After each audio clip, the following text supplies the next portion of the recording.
Dá. Ó, eu acho que assim deu, né? Bem, a gente está nesse slide aqui, ó.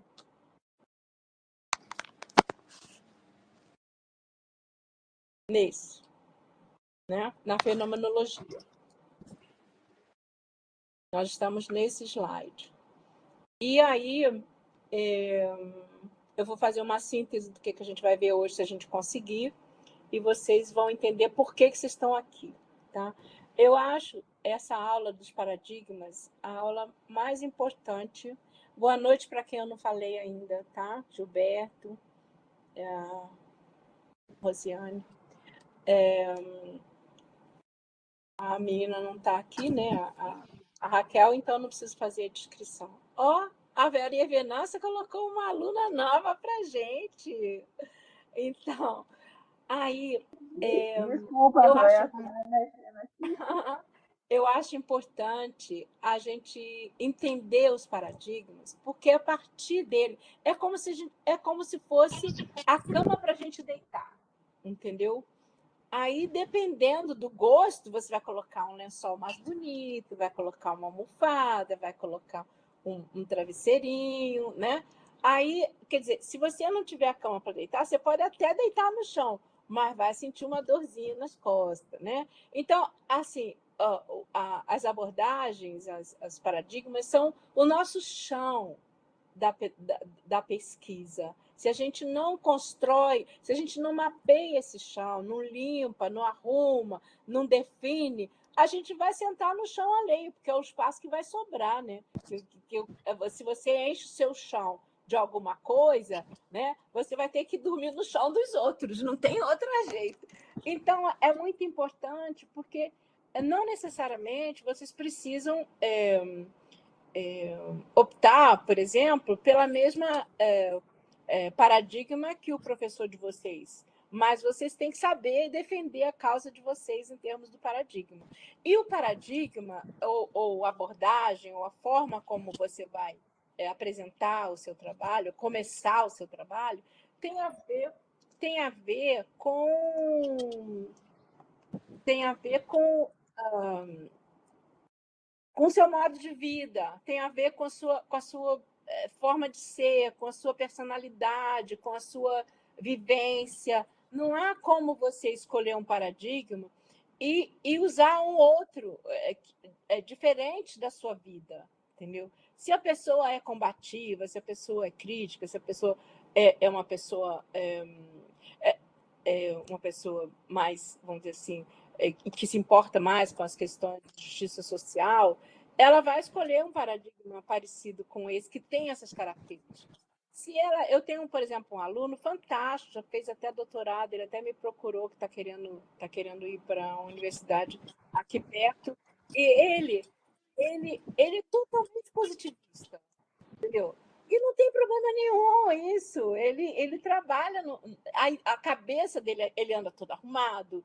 Só falta ser militar. O resto, e eu posso falar isso tranquilamente, porque o meu marido era militar e eu vivi com ele 25 anos. Quer dizer, era eu de um lado e ele de outro, completamente diferente, mas os militares, eles têm assim, o almoço tinha que chegar meio-dia. Se fosse meio-dia e 5, já estava atrasado. Então, assim, para mim, eu falava, ó, vai almoçando. Ele gostava que eu ficasse com ele no almoço. Assim, o positivista, ele é aquela pessoa que é muito rígida, ele não admite flexibilidade. Então, se uma pessoa é positivista, ela é positivista e acabou. Né? Não há como você colocar para ela um paradigma fenomenológico.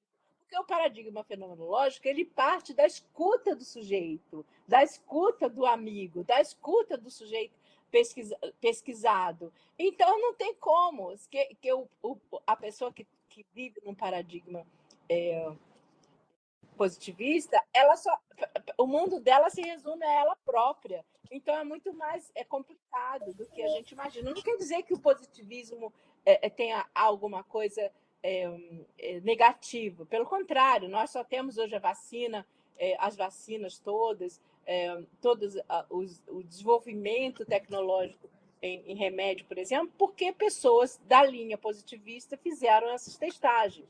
Então, a gente pode realmente trabalhar com os paradigmas de um modo embaralhado, mas você precisa definir uma linha de pesquisa, uma linha paradigmática que combine com a sua personalidade. Senão você não vai conseguir sair do lugar, porque você vai sempre bater com as coisas que tem que fazer e que você não quer fazer, tá? Que tem que fazer para atender aquele paradigma. Mas eu vou fazer o que e o orientador vai falar assim, mas você partiu de um ponto e agora você está fazendo outra coisa. Que mistura é essa, né? Então, a primeira coisa é essa. É importante essa aula, porque é do chão da onde vocês vão pisar, entenderam? Em termos de pesquisa. A outra importância dessa aula é que, definido isso, define muita coisa na vida de vocês, define toda a trajetória da pesquisa. Porque cada paradigma tem o seu método, tem as suas teorias, tem os seus pesquisadores de origem. E aí você vai entender como é que funciona a tal da escrita acadêmica, a tal da mentalidade acadêmica, né? da ciência em si. Por isso que é importante a gente saber tudo isso. Aí, antes de estar entrando a Noêmia, antes da gente... Não, vou deixar para fazer os anúncios no intervalo, ou faz agora enquanto tem mais gente? Bem, a gente tem... eu vou fazer agora quando tem mais gente. A gente tem, essa semana...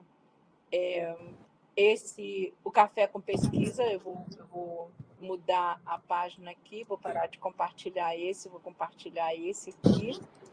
A gente tem o Café com Pesquisa, que já está com bastante ouvintes, né? Com bastante...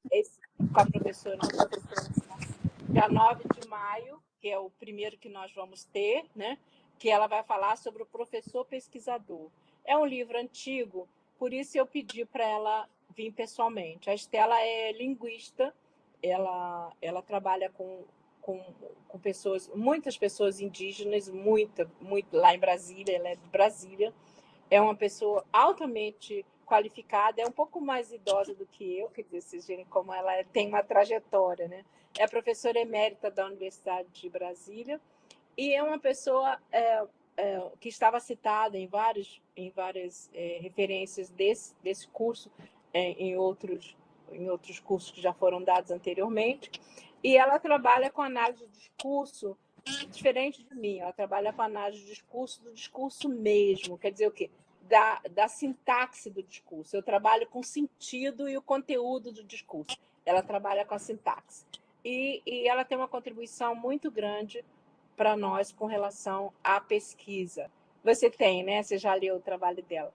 É bem bonito o livro dela, é um livro que ela já falou muito sobre isso, e a gente vai... É bom que você leia, Paloma, que você vai poder fazer pergunta para ela. É uma pessoa doce, maravilhosa. Ela é agitada que nem eu, mas é uma pessoa maravilhosa e que está na minha trajetória acadêmica desde 1990. Você vê como a nossa relação é antiga. Né? A gente não se vê, não vai... só fui na casa dela uma vez, ela nunca foi na minha, mas a gente sempre está trabalhando junto, citando uma a outra. Então, é uma relação muito bonita. Ela foi pós-doutorando de orientação. Então, eu espero que quem não fez a inscrição faça e peça para os seus amigos também fazerem, porque vai valer a pena. Aí nós temos que definir... Aí eu já consegui uma convidada também muito interessante, que nada mais, nada menos do que... Espera aí, deixa eu fechar aqui, porque é uma bagunça. Parar de compartilhar. Isso. Agora eu vou abrir primeiro. Acho que vocês devem ter visto o anúncio, né?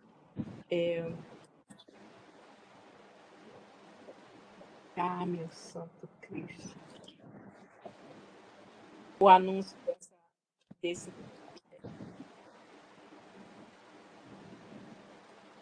post que se chama de rádio. Eu convidei nada mais nada menos do que Elizabeth Macedo, uma das pessoas mais importantes da área de currículo, E ela foi minha colega desse curso, quando eu dava esse curso lá na UERJ. E ela hoje ela é pró-reitora de pós-graduação e pesquisa da UERJ. Então, além dela ser tudo isso aí, né, cientista, bolsista do CNPq, coordenadora do grupo de pesquisa de currículo e diferença, ela realmente é uma pessoa muito bondosa, inteligentíssima, e hoje está com uma carreira, eu acho que o caminho dela é ser reitora mesmo, da Universidade do Estado do Rio de Janeiro. Tem muito conhecimento na CAPES, CNPq, é uma pesquisadora de mão cheia. E ela estava na ERA, que é ela estava na ERA agora, ontem, e eu liguei para ela esse fim de semana, eu estava bem mal, fim de semana não, foi no fim de semana, estava bem mal no fim de semana, eu vou convidar os meus amigos, minhas pessoas que eu conheço que trabalham com pesquisa para falar no nosso café. Aí ela estava nos Estados Unidos, em Illinois, na ERA, que é a maior conferência de educação dos Estados Unidos, e eu liguei para ela, na mesma hora ela atendeu e falou, vou sim, Carmen. Eu falei, olha, é uma coisa pequena, é para minha turma, é uma turma pequena, não é uma coisa da altura do seu tamanho, porque ela é pró-reitora, né? De maior universidade, vamos dizer, do Rio de Janeiro. A nossa universidade está com 30 mil alunos, né? É muita coisa. E então a gente vai ter a honra de ter a Elizabeth no dia 30 de maio, daqui um mês. Eu queria que vocês fizessem propaganda também, porque vale a pena escutar a Elizabeth. E olha o tema que ela escolheu falar: a pesquisa pós-qualitativa. Né? Tudo que a gente quer saber, qual é o paradigma que vem depois do qualitativo. Né? Então, a gente vai ter a fala dela e vai ser muito importante. E é claro, nós temos também um outro convidado que eu já falei com vocês e que a gente está para definir a data. Por quê? Porque é o Rafael. O Rafael, ele é especialista em assim, grupos diversos, grupos de ONG, ele trabalha com Afroreg, trabalha com fórum social, ele trabalha com a questão fora da sala de aula, ele trabalha com os movimentos sociais, né? E conhece muito sobre quadrilhas, sobre como é que se formam essas gangues, e que tem uma influência direta nas escolas, pelo menos no Rio de Janeiro tem, e aqui também parece, pelo que eu estou vendo, parece que tem também. Então, o Rafael foi meu aluno na UERJ, é doutor, formado pela USP, fez curso também no exterior, ele é formado pela Universidade de Londres, e ele se prontificou a vir. Eu queria colocá-lo no dia 16, mas no dia 16 tem um seminário que a gente vai participar, né, o seminário do BPGCID, então eu adiei, vocês veem que a data dele está em branco, e eu queria que vocês me dessem um indicador de que dia que vocês querem que o Rafael fale. Porque pode ser um horário fora também do nosso calendário, cronograma, porque senão vai ficar muito atolado o nosso cronograma. E aí o Rafael vai falar sobre um texto que nós construímos. Enquanto eu estava esperando para vir para cá, coincidentemente, né, por ironia do destino, eu fiz um texto com ele, com alguns colegas, inclusive daqui, sobre racismo estrutural, né? E é um ensaio crítico sobre 3 eventos que aconteceram. Eu já falei isso para vocês, né? E aí ele vai apresentar esse texto e discutir o que é, em termos de pesquisa, ele vai discutir o que é um ensaio, o que é muito interessante para vocês saberem, a diferença entre ensaio, resenha, artigo científico, tese, dissertação. Quer dizer, ele vai falar sobre a modalidade de ensaio enquanto trabalho científico. E vai se colocar, obviamente, à disposição de vocês para algumas outras perguntas que são relativas. Ele nunca trabalhou comigo com pesquisa, tá? Essas pessoas que eu estou falando aqui trabalham comigo em outra esfera. Depois eu vou trazer mais outro aluno meu, assim, eu vou intercalar uma pessoa top e uma pessoa do meu grupo de pesquisa. Eu não vou dizer que a Sandra não é top, mas a Sandra é do meu grupo de pesquisa. Eu criei ela, né, desde 17 anos. Então, para mim, ela é uma cria minha, né? Não é uma coisa que é assim, né, importante, assim, nacional, né? E outras pessoas, como a Estela, que é um nome nacional, a Beth, que é um nome internacional, o Rafael, que é um nome internacional, a gente deixa em outras instâncias. Então, essas são as notícias que eu tenho para vocês do nosso conjugadinho, né? Curso e Café com Pesquisa, e é basicamente isso que eu tinha para anúncio. Vocês têm algum anúncio que vocês queiram fazer, alguma coisa? Eu vi que algumas pessoas mandaram para mim o resumo e eu não consegui fazer a revisão final, viu, Maria Venância? Porque eu estava muito doente ontem, eu estava de cama ontem, então eu não tinha condição. A minha vida era do banheiro para a cama, da cama para o banheiro, então não dava para fazer muita coisa. Então é isso por isso que eu não fiz. Não é porque eu não quis, é porque eu estava doente, tá? Mas eu vi que você mandou, inclusive bem tarde, mas mandou, né? Mas já estava tão bom que não precisava da minha ajuda, não, tá? A Glaia quer falar. Fala. Pode falar, Cláudia. A Glaia pode falar. Boa noite, pessoal. Boa noite. A Raquel me mandou mensagem aqui. Ela não está conseguindo acessar a aula pelo link que foi disponibilizado aí no grupo. Ela está tentando ela tá tentando pelo celular e não está conseguindo. Tá, eu vou mandar um outro link. Eu não tenho. Você quer mandar para ela? Manda de novo. É o Cristiano.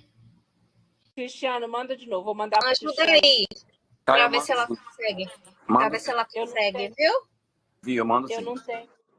Eu não tenho o e-mail dela. A gente resolve aqui, Pro. Obrigada. Tá bom. É bom Obrigada. que eu não comecei ainda e ela chega no início, né? Tá. Vou avisar. Bem, vamos lá. Vou botar maior, vou tentar botar maior aqui para a gente enxergar bem, né? Então, a gente estava nesse modelo, né? E é um modelo bastante interessante, porque ele é um modelo que favorece o nosso tipo de pesquisa. A pesquisa fenomenológica, ela parte do fenômeno, né? E ela é ligada ao construtivismo porque eles surgem na mesma época, né? E vocês vão ver depois a trajetória. Mas eu não fiquei muito contente com isso, não.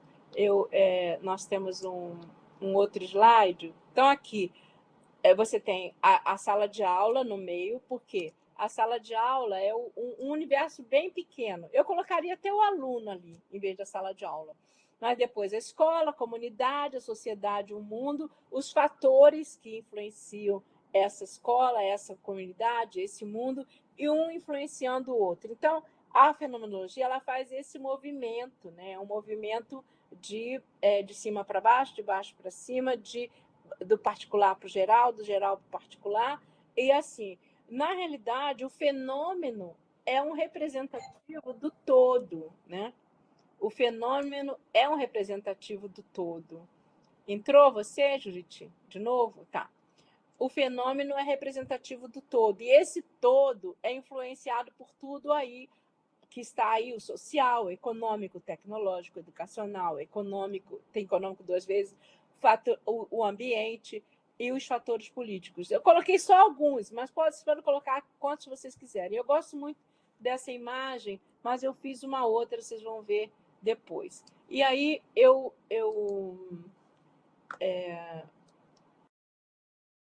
coloquei esse slide que eu não gosto muito dele. Aí o que eu fiz? Como eu não gostava muito dele, eu criei uma outra apresentação especial só para fenomenologia e uma outra só para pedagogia crítica. Eu fiz isso porque eu tive tempo, né? E porque eu olhei e falei, não, eu vou fazer outra. Eu vou fazer outra bem mais explicativa, bem mais interessante, mas que eu vi que vocês ficaram bem interessados nessa abordagem fenomenológica. E eu também eu sou muito interessada nela. É daí que começa a minha trajetória como pesquisadora e como etnógrafa, né? Porque eu trabalhava mais ou menos com o que a maioria de vocês trabalha, que é com a narrativa psicológica, né? Os professores, eu trabalhava com um professor americano e eu fazia a escrita da narrativa, mas eu achava aquilo muito falso, assim, você escrevia o que o outro falou, mas não transcrevia exatamente o que ele disse, você interpretava o que ele falava, e aí essa interpretação já era enviesada pelo sua percepção de mundo. Eu achava aquilo um pouco, sabe? Eu fiz até um artigo meu, que está num livro, que é a minha tese de mestrado que eu fiz na PUC de São Paulo, chama o aluno rural, saiu num livro chamado Prismas, e em 1984, você vê quanto tempo. Mas eu não me conformei com aquele texto, não. Eu precisava de outra metodologia, porque eu achava que a fenomenologia não tinha preenchido a minha visão de mundo. Aí eu fui partir desse momento para o exterior para poder eu ainda não acertei com esse display aqui, né? Mas eu vou acertar. Então, vamos deixar assim mesmo por hoje. Cada dia a gente melhora a nossa aula, não é mesmo? Aí, olha só, o paradigma fenomenológico, ele é muito interessante. Ele é realmente fenomenal, para não dizer, né? Então, o primeiro é o processo de fazer pesquisa que a gente está mostrando. A Raquel entrou? Não, né? Não entrou. Gente, ajuda ela aí. O que eu posso fazer? Não posso fazer muita coisa, né? É porque tentando pelo celular, Pro, e ela não está conseguindo. E como ela está só em casa, ela não consegue ir pelo notebook. Avisa para ela que eu vou mandar para ela a gravação e que a gente vai tentar fazer a descrição dos slides para ela poder ter acesso direitinho ao que está no slide. Então, ok. E Raquel, eu acabei de colocar um slide novo com o paradigma fenomenológico num processo de design. O slide é azul e branco e tem como é que chama mesmo, o Cristiano? Um espiral.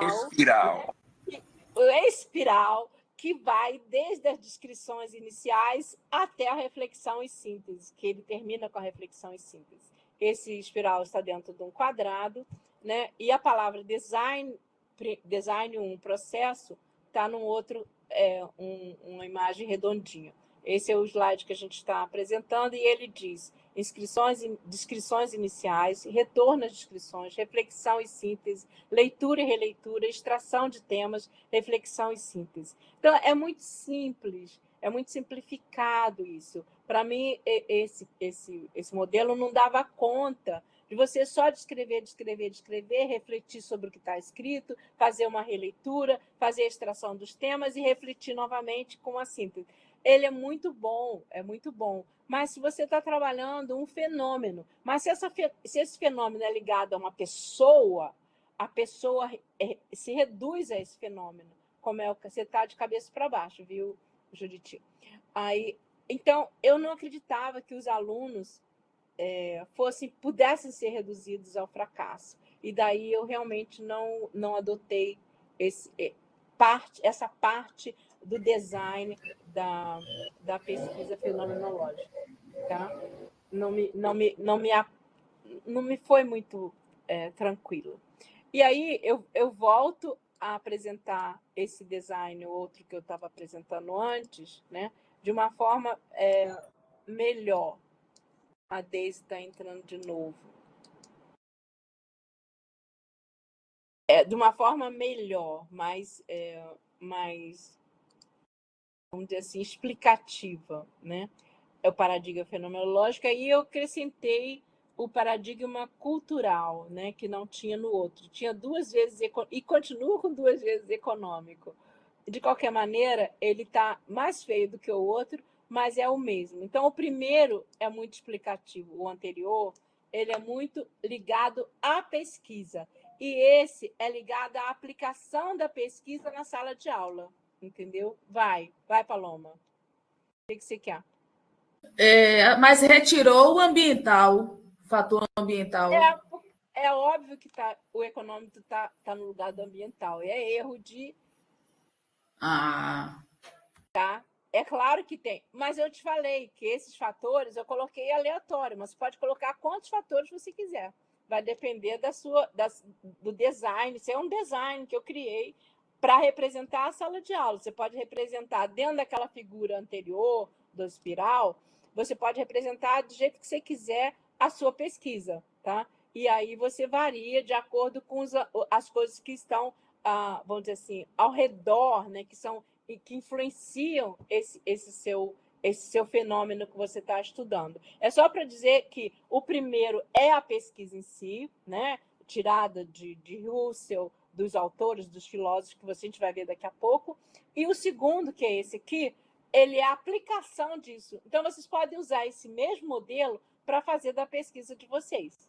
Tá? No caso do Juriti, por exemplo, ele pode colocar a aldeia aqui no meio, né? E depois os diversos links, né? A comunidade, a sociedade, as outras aldeias que ele chama, né? Ele acha que a aldeia dele e a nossa aldeia, onde é que fica, né? Então, assim, tem a aldeia dele e a nossa. Ele vai botar a nossa do lado de fora da aldeia dele, mas bem pertinho, eu espero, né? E aí vai aumentando e ampliando até chegar no mundo, né? E como esse mundo está se importando com a preservação, vamos dizer assim, dessa cultura indígena, das terras indígenas. Existe toda uma preocupação mundial com isso, né? E uma pena que um dos maiores representantes desse movimento acabou de falecer, que é o Papa Francisco. Não sou católica, não tenho nenhuma relação com religião, como já falei, mas era um homem fenomenal, uma pessoa fora da sua sei lá, é uma pessoa maravilhosa, né? Ele mudou. Pode falar, Judite. Pode falar. Ô, Pro, a senhora fala uma coisa aí que, assim, que me tocou. Eu também não sou católico, mas, assim, o que ele fez, assim, no legado dele enquanto Papa, foi muito bonito, principalmente para o nosso povo, de forma, assim, coletiva, né? O povo, assim, né? Os povos indígenas, não é nem o povo, os povos indígenas. Teve uns parentes, acho que foi, não sei se foi o Espataxó, eu não lembro qual foi a etnia, que tinha um manto sagrado, e aí eles devolveram. E aí ele tem uma parte que ele pede desculpa, que ele pede perdão. Ele pede perdão pelo que né, as pessoas que vieram antes dele, né, fizeram com os povos indígenas. Eu achei isso muito bonito, muito bonito da parte dele.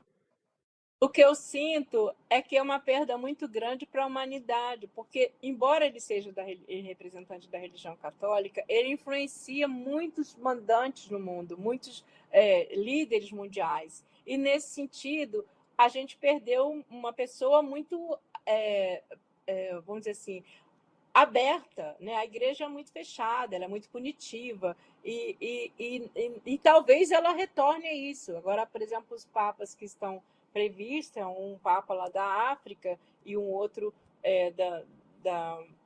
acho que do norte da Europa. Então, ele era do sul, né? Do sul aqui do Brasil, da Argentina. Então, assim, essa visão também de sul, né? É muito diferenciada. E ele fez uma diferença enorme para os grupos como os indígenas, como os LGBTs. Quer dizer, ele criou uma outra cultura, né? De enxergar as pessoas como diferentes e daí, né? Vamos respeitar a diferença. Então, isso, para mim, foi um legado muito grande. Eu fico muito contente que ele tenha deixado para a gente essa herança, né? Além de ser um homem fabuloso. Eu conheço a Basílica lá, eu conheço o Vaticano, é uma riqueza só.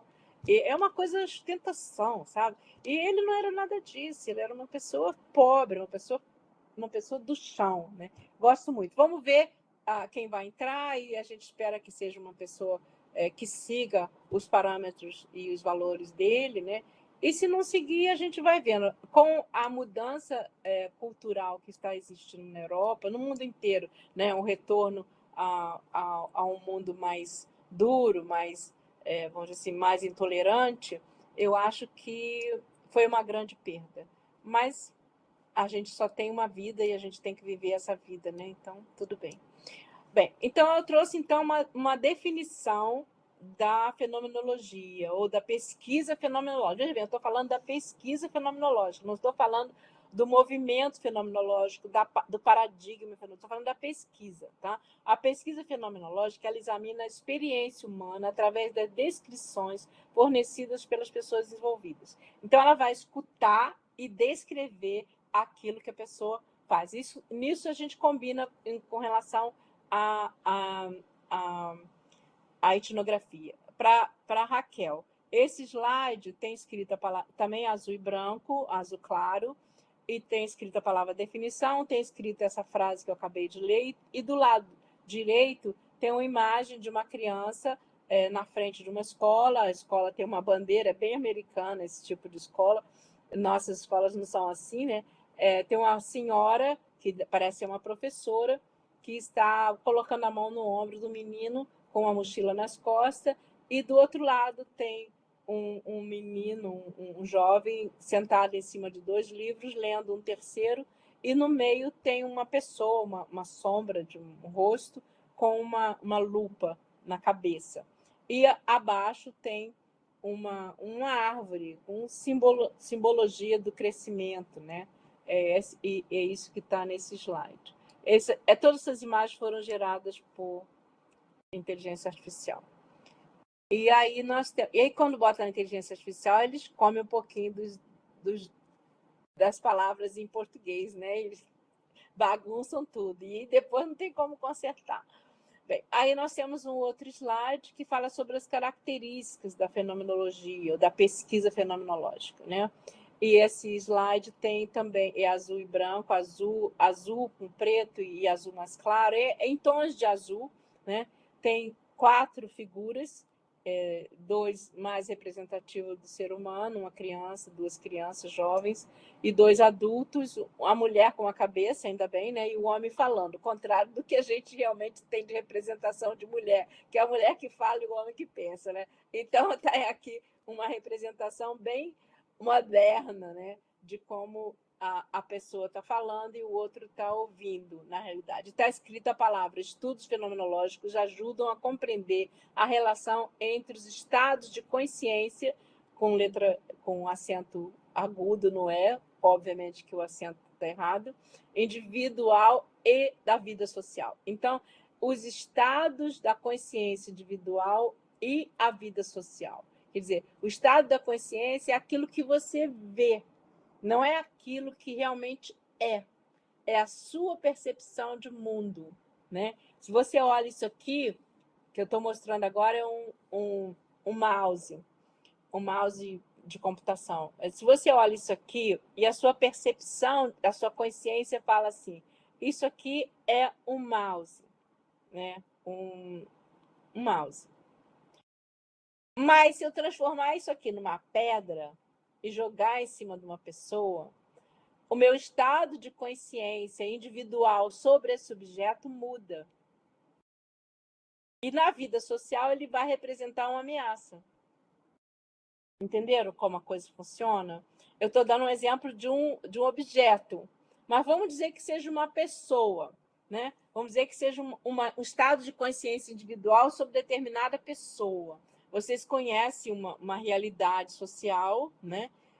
E essa realidade, ela tem a pessoa que representa essa. Vamos botar uma pessoa, vamos dizer, Chico Mendes, né? É uma pessoa que representou uma consciência individual de preservação dos seringais, né? E aí você coloca a vida social em relação à consciência individual do Chico Mendes, tá? Você vai ver que mudou a vida social desses seringais, dessas pessoas das seringueiras, a partir do Chico Mendes, por causa dos movimentos que ele liderou, por causa da visão de mundo que ele tinha. Então, é basicamente isso que a gente está falando. É o individual influenciando todo, tá? Seja assim, através de um objeto, um objeto que tem um significado social, né? E aí, para significado, tem o Goffman, que vocês podem usar e abusar da leitura de Goffman, que vocês vão entender o que é significado, tá? O que é o significado da pessoa e como é a pessoa significa as coisas. O Irving Goffman, que é um excelente filósofo, sei lá, pesquisador, infelizmente ele já morreu, mas foi uma pessoa fantástica na área da semiótica, da hermenêutica. E vocês devem buscar. Tem um livro dele que eu gosto particularmente, que agora foi traduzido para português, chama Rituais de Interação. Maravilhoso. Eu tenho todos em inglês, mas eu tenho inglês, tenho francês, que eu estudei também ele lá na França, mas eu tenho agora está saindo em português. Ele tem mais ou menos uns 20 livros importantes. Frame Análise é um outro também, que chama Análise do Frame. Frame assim, você tem um evento e você paralisa aquele evento. Isso é um frame. É como se fosse um frame de um filme, né? Como se fosse uma página do filme. O frame análise significa você parar aquele momento social e analisar, tá? Ele faz uma análise muito interessante sobre isso e é tudo que a gente queria aprender da consciência individual, tá? Maria Venância entrando de novo. Esse povo não para de entrar e sair, pô, então eu tinha que ter um jeito de botar todo mundo para dentro sem precisar de ficar botando. Eu tenho que ter um jeito, eu vou aprender. Pode deixar que eu vou aprender. E aí nós temos agora, continuando na ideia das características, nós temos outra característica, são 4 características. E nós temos uma outra característica, novamente, Raquel, você que vai ver depois, nós temos eu estou tentando aumentar aqui para não ficar e sair de trás. E se eu boto para cá, ele vem. Espera aí que eu já vou me ajeitar aqui. Uma hora eu vou conseguir. Pronto, agora foi. Aí, esse slide, novamente, eu uso muito tons de azul, sobre tons de azul, porque eu gosto de azul, tá? Eu gosto, é minha cor preferida, então eu uso azul, paciência. Às vezes eu uso um pouco de cor de rosa, mas aí eu lembro da moça lá e eu falo, não, rosa e azul não, vou usar o azul só para contrariar. Então, esse slide é azul, com tons de azul, também é sobre as características fenomenológicas. E aí tem novamente, essa mesma retrato dessa moça, só que ela está sentada. Parece uma explicadora, uma professora, assim. Está sentada num banquinho e tem um menino, o mesmo menino, né, com a mochila nas costas, e está escrito o seguinte: busca revelar como a consciência, agora a consciência escrito correto, humana está implicada na produção das ações sociais, situações sociais e mundo social. Então, a fenomenologia, ela busca explicar, né, como é que produz essa consciência, essa ação social, como é que essa situação foi produzida. Então, ela não se importa com o resultado, e sim com o processo. Por isso é construtivista, entenderam? Tá? Então, construtivismo, Vygotsky, mas o Vygotsky tirou isso de algum lugar, né? Ele também existiu no mundo acadêmico e ele buscou isso de alguém. Ele buscou isso de quem? Ele buscou isso de Hegel, né? Porque o Vygotsky era comunista, ele era vamos dizer assim, russo, então ele era comunista, então ele buscou de Hegel. E eu vou mostrar depois vocês a diferença entre a fenomenologia de Hegel, que algumas pessoas nem concordam que Hegel seja fenomenólogo, mas eu vou mostrar a diferença. Então, o Vygotsky, ele é construtivista, porque ele parte da ideia de que a linguagem é construída socialmente, né? Então, essa ideia é absolutamente fenomenológica, porque a consciência humana está ligada à produção da ação social, da linguagem, como toda ação social, né? A situação social e o mundo social, né? Então, é uma característica muito importante da fenomenologia. E aí nós temos o objetivo. Da pesquisa fenomenológica, e nós temos um outro slide com azul e branco novamente, com um olho enorme num formato redondo, uma moça, deve ser a mesma moça, mas ela está com o cabelo mais curto, de óculos, escrevendo num caderno, anotando, né? E tem atrás tem um gráfico subindo uma setinha num gráfico de barras, né? E está escrito o seguinte: traçar precisamente as experiências vividas pelas pessoas e gerar teorias ou modelos dos fenômenos estudados. É claro que a palavra fenômeno está escrita errado. Então, isso aí é intrigante, porque será que a gente pode criar teoria, gerar teoria da fala das pessoas? Pode sim, né? Vocês acham como é que o Bourdieu criou a ideia de habitos? Do fenômeno da sociedade de um modo geral, né? Como é que o Vygotsky criou a teoria da linguagem? Ele criou a partir da interação linguística entre as pessoas. Então, quer dizer, dá para você criar teoria a partir, gerar teoria a partir dos estudos fenomenológicos. E aí, uma pessoa que estava vendo eu fazer esse slide me perguntou, mas e os modelos? Aí entra na questão de vocês, né, do produto. Aí eu peguei um modelo que tem aqui, eu acho que eu já mostrei para vocês esse modelo, mas eu vou mostrar de novo. O que é um modelo? Eu estou partindo do modelo real de uma aluna minha, né? Eu vou ver se eu acho aqui. Eu tinha colocado aqui, mas não sei onde eu botei. Deve estar aqui em algum lugar. Aula de reposição. Paradigma. Está aqui. É interessante o modelo, porque ele vai bater justamente na questão do produto de vocês, entendeu? É uma chatice que vocês não estão vendo que eu estou fazendo, né? Mas daqui a pouco vocês já vão ver. Eu devia ter colocado aqui na parede, mas não coloquei. Na tela, né? Vou botar design.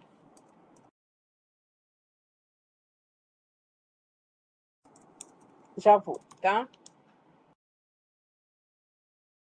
Tá aqui. Tá aqui mesmo. Pronto, já achei. Eu vou parar de botar esse slide e vou botar o outro. Que é esse aqui.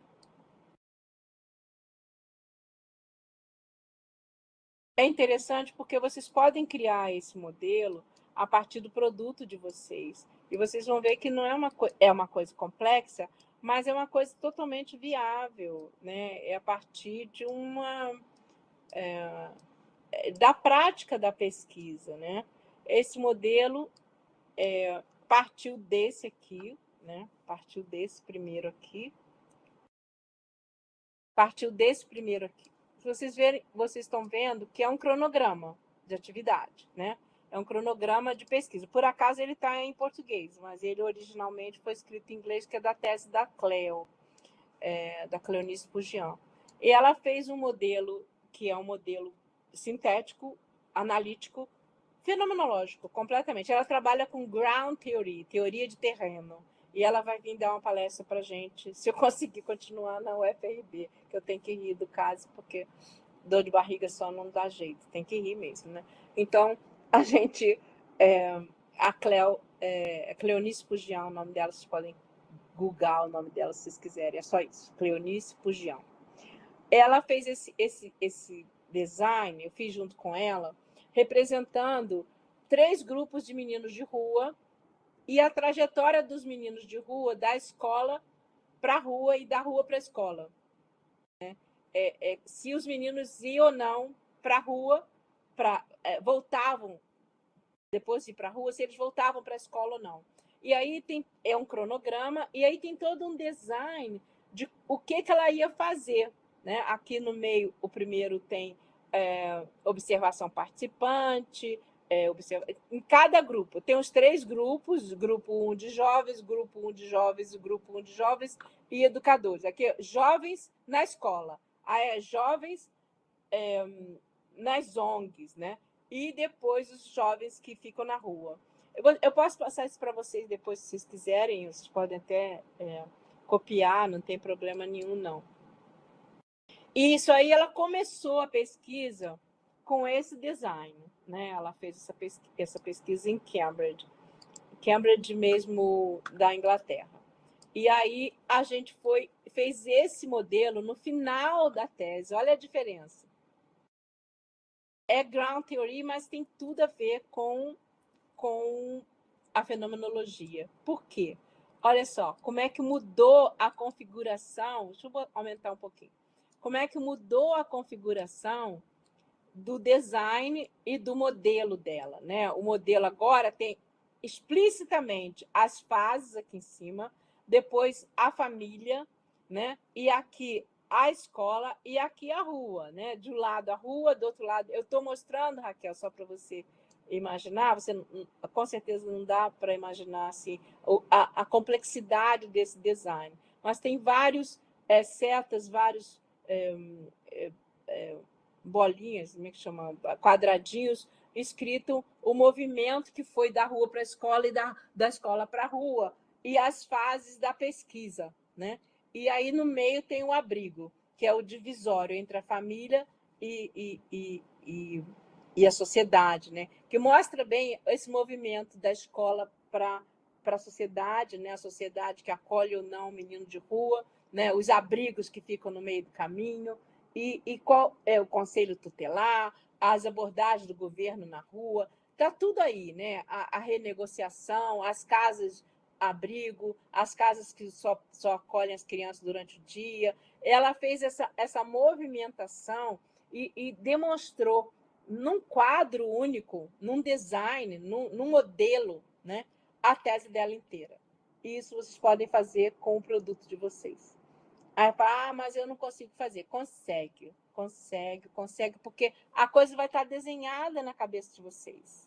E aí vocês vão poder passar para o papel, mesmo que seja num esquema simples como esse, né? Um esquema absolutamente simples, não tem nada de sofisticado. E agora com inteligência artificial você faz isso moleza, né? A Cleo quebrou a cabeça para fazer isso. O primeiro eu fiz junto com ela, o segundo ela já fez sozinha.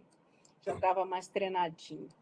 Enfim, eu também orientei só para ela entrar, para ela sair, ela saiu sozinha, né? Porque a gente também não pode fazer tudo. Mas eu aprovei, eu era co-orientadora de campo dela, e eu aprovei o modelo dela.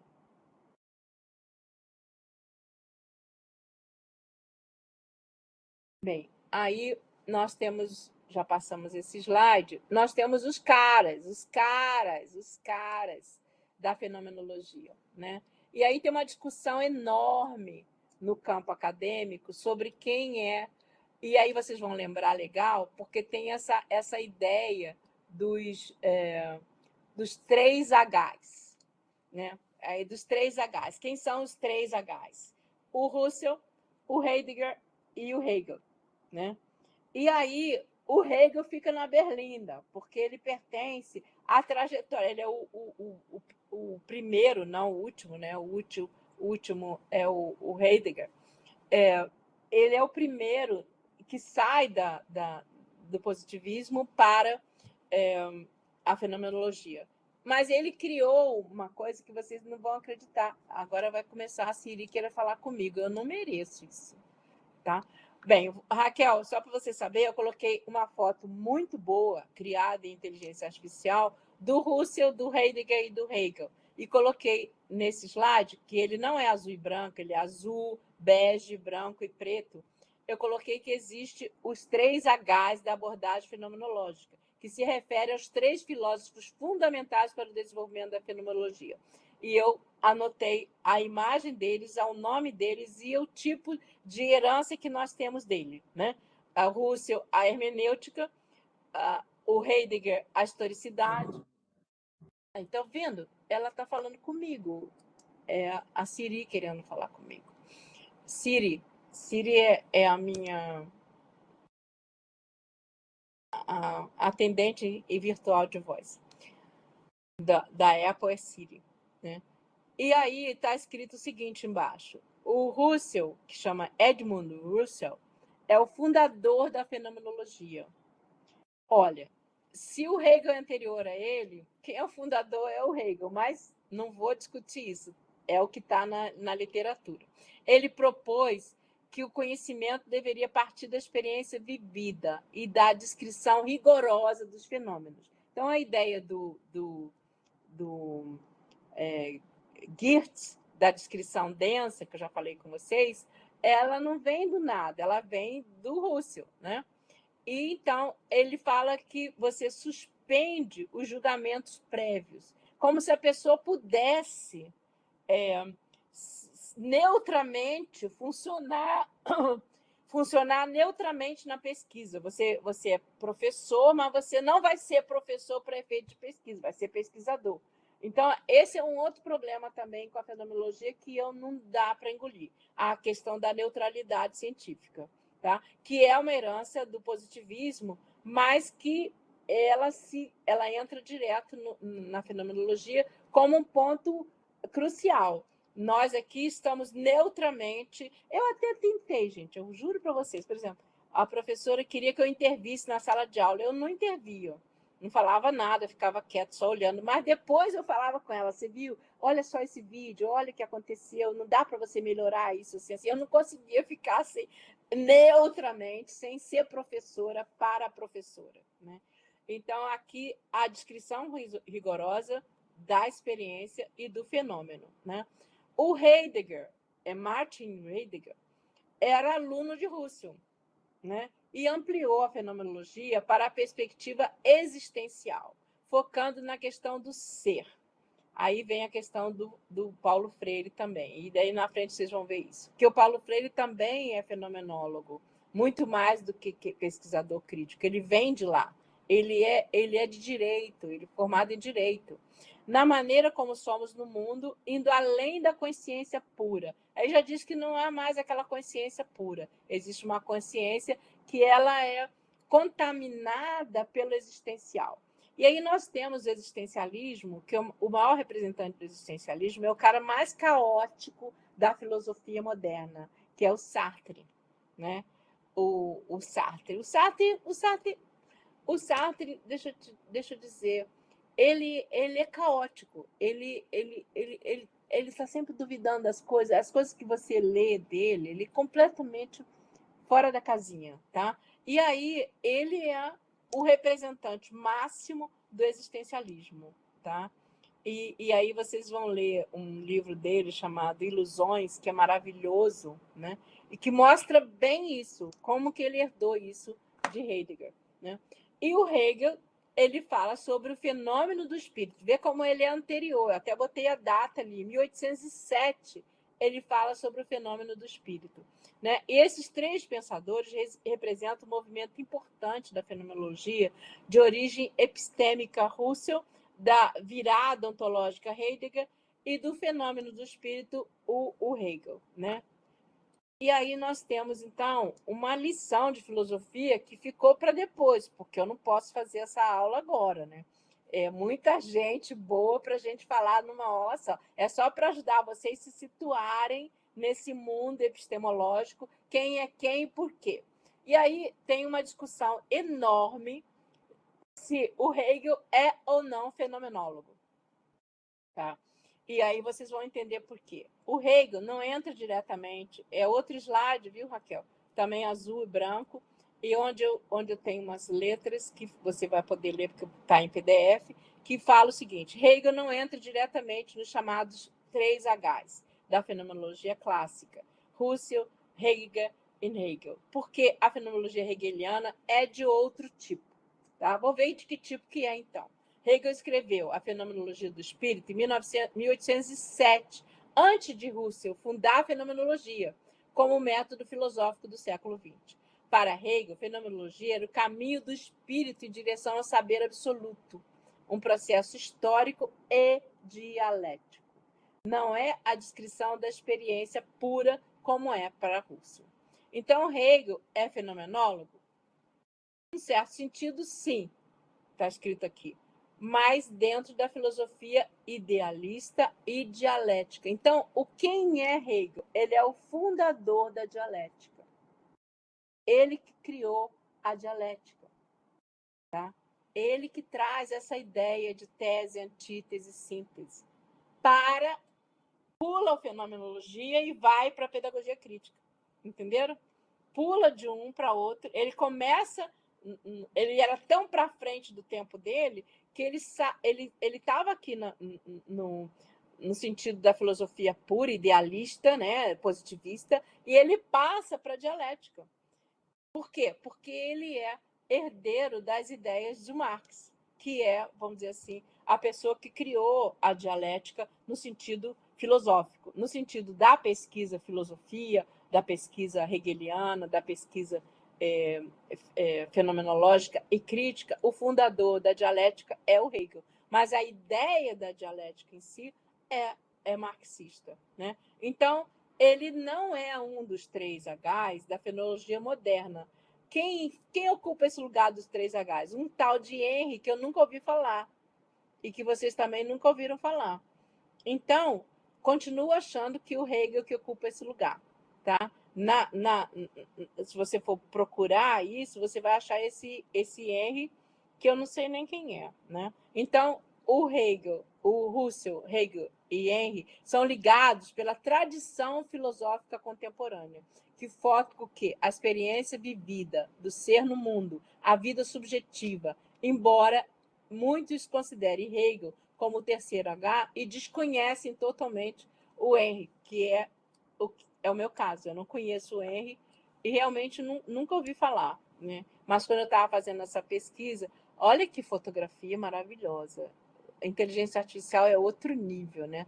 Olha só, parece que o cara está falando com a gente. Agora eu estou apresentando, Raquel, uma imagem de Hegel muito vívida, muito clara. Parece uma fotografia tirada do nada.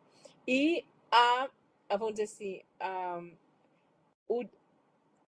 o design que ele deixou para nós de herança enquanto filósofo, né?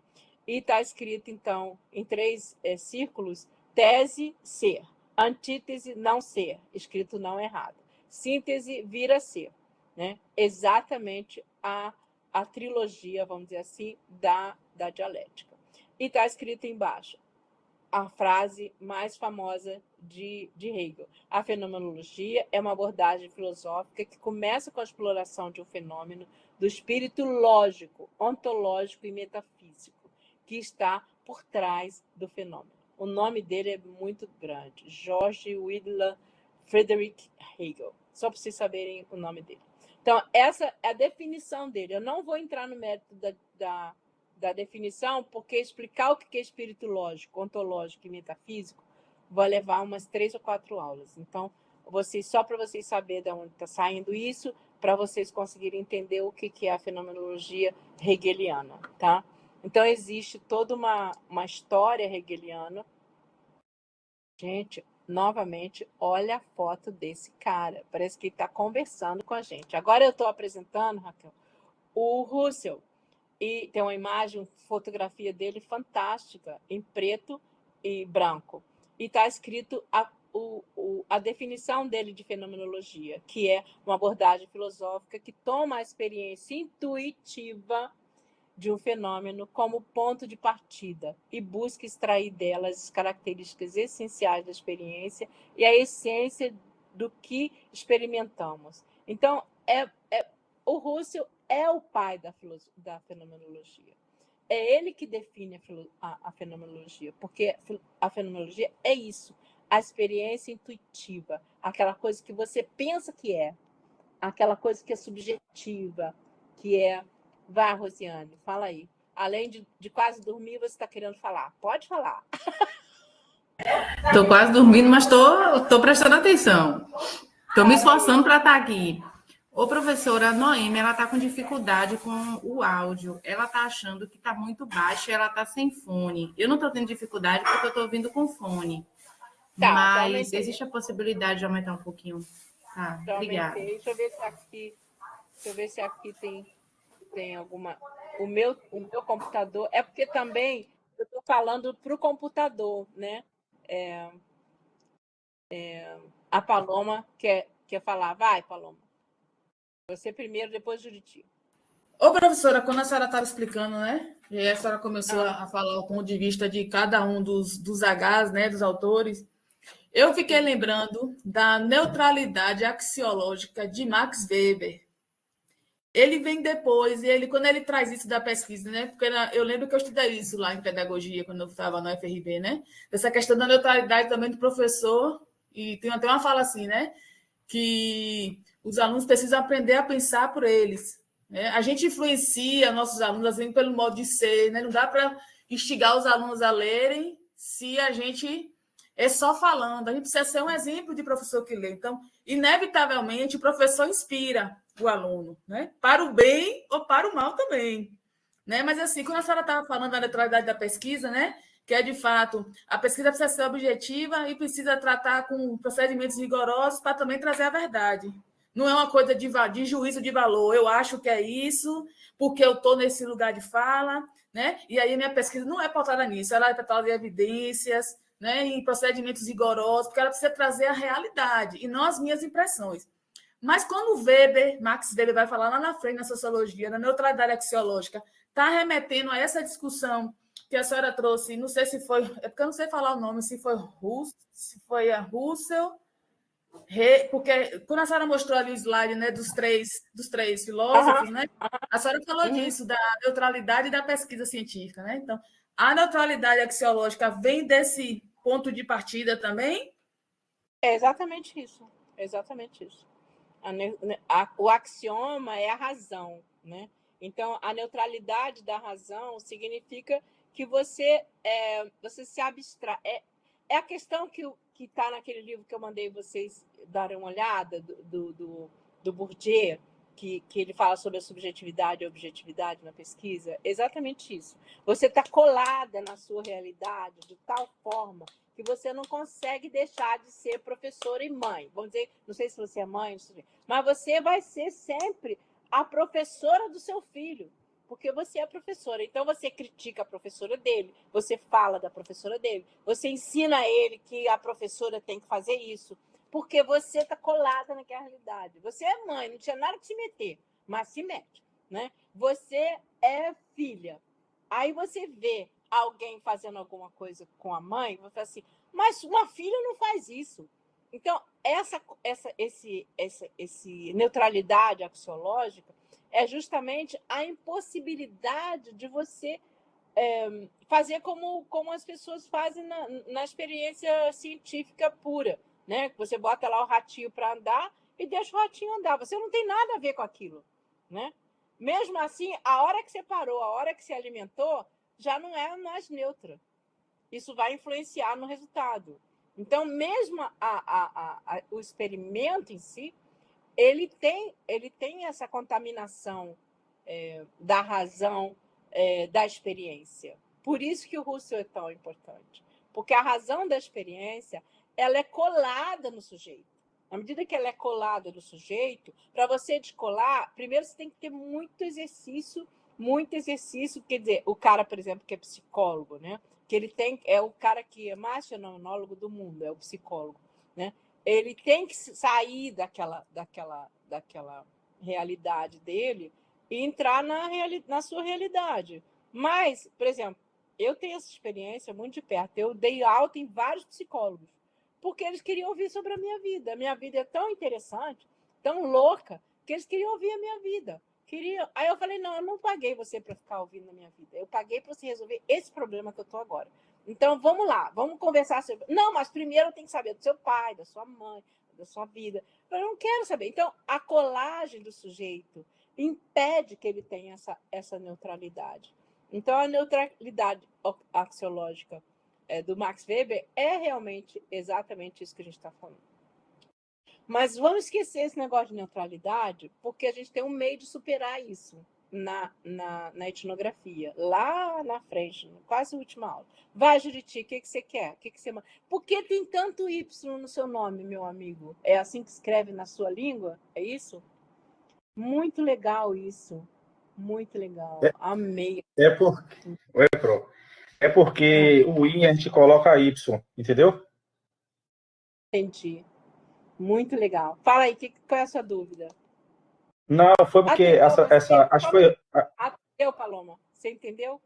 Paloma? Paloma, você entendeu? Pergunta a Noemi se Entendi, ela tá Pro. ouvindo agora. Entendi. Tá, vai, Juriti, agora você. Não, foi porque acho que foi a Rose que falou que o áudio estava muito baixo, mas no caso, assim, para mim aqui, tanto o áudio dos colegas quanto da senhora tá bom. Aí talvez também seja o áudio da colega que esteja, não sei, né, esteja ruim.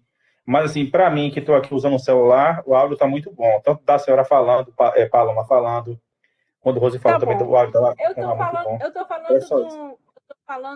do Macintosh de 27 polegadas, que tem eu já cansei de fazer aula com ele vários anos. Então, eu não acredito que seja o meu, mas de qualquer maneira eu botei no máximo o som, e ele tem realmente um som muito bom, tá? Então, não acho que seja o meu problema, não. Deve ser dela mesmo. Mas vamos aumentar, né, para ajudar a colega, né?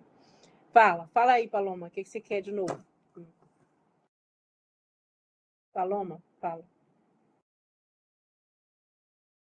Agora O olho não tô ouvindo, tá fechado. desligado o som. O olho estava fechado.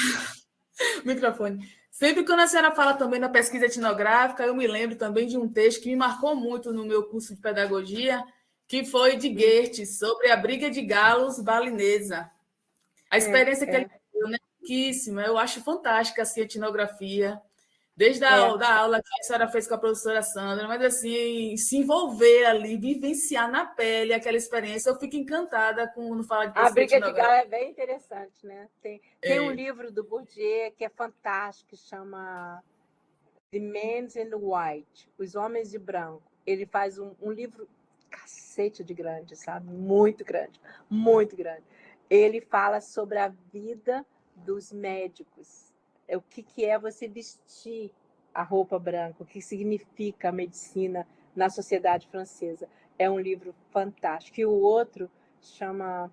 O Bourdieu tem uma literatura de etnografia muito legal, muito bom mesmo. Vale a pena. E aqui no Brasil chega muito pouco, né? Então, eu acho que esse Man in White tem também. Agora, tem porque o Goethe é no meio do caminho, mas antes dele tem a Margaret Mead, né? Ela fala sobre a ilha de Samoa, é muito interessante. E antes dela tem eu não vou lembrar, minha cabeça está muito ruim. Depois eu mando para você.